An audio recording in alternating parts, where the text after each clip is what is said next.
Hi all, welcome back to Beanie Composter.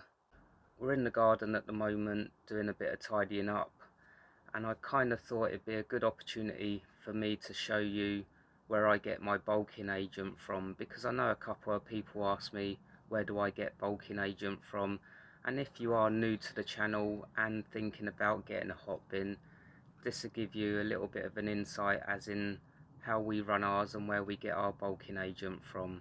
So I hope this video does help you out. If you haven't already subscribed, subscribe, and don't forget to click the notifications so you get updates on some experiments and videos that we're doing in the future.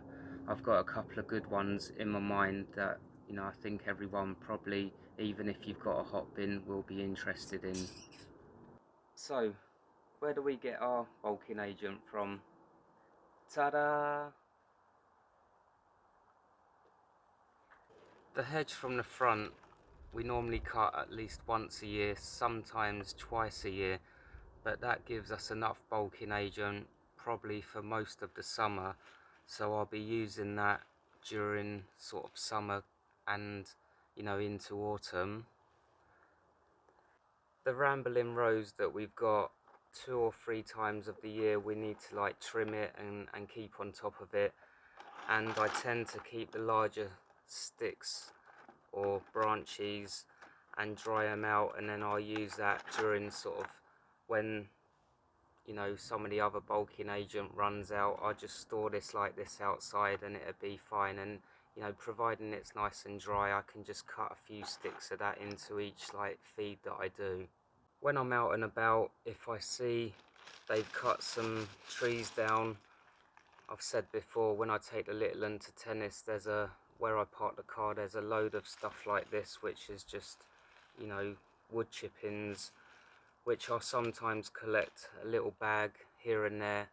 And if it's bone dry, I'll store that into like buckets with lids on, and I'll keep that as a reserve for like winter time.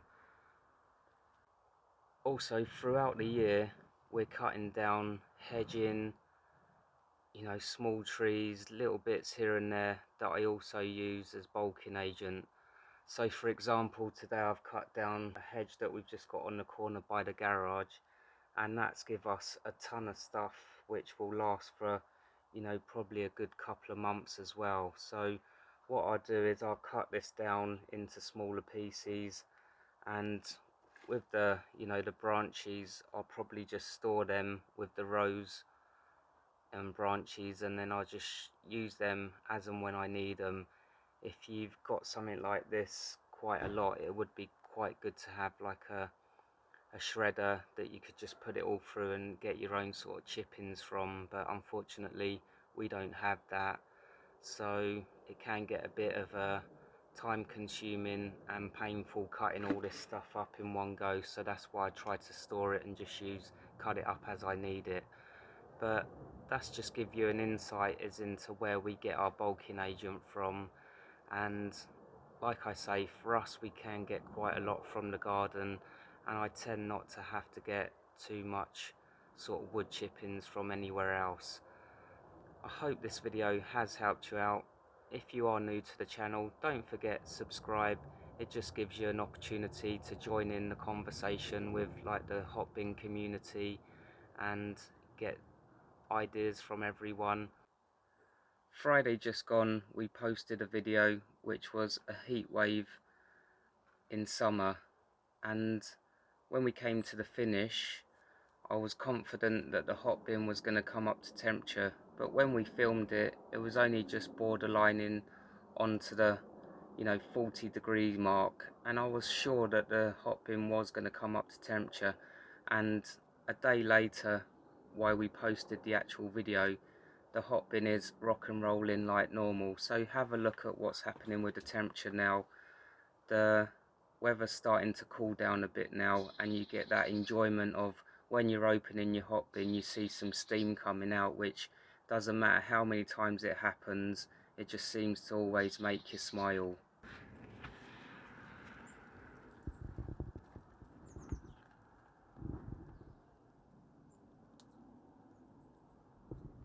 So a day later from filming, we're back up to, 60 degrees almost, which is great news. And as I said, that was the reason we needed loads of easily digestible waste. I was listening to the radio and I heard an announcement on the radio saying that by 2024 there's going to be a ban on any compost for amateurs to be sold with peating. So there's another reason why you might be considering getting a hot bin like this, so you can actually make really good quality compost at home.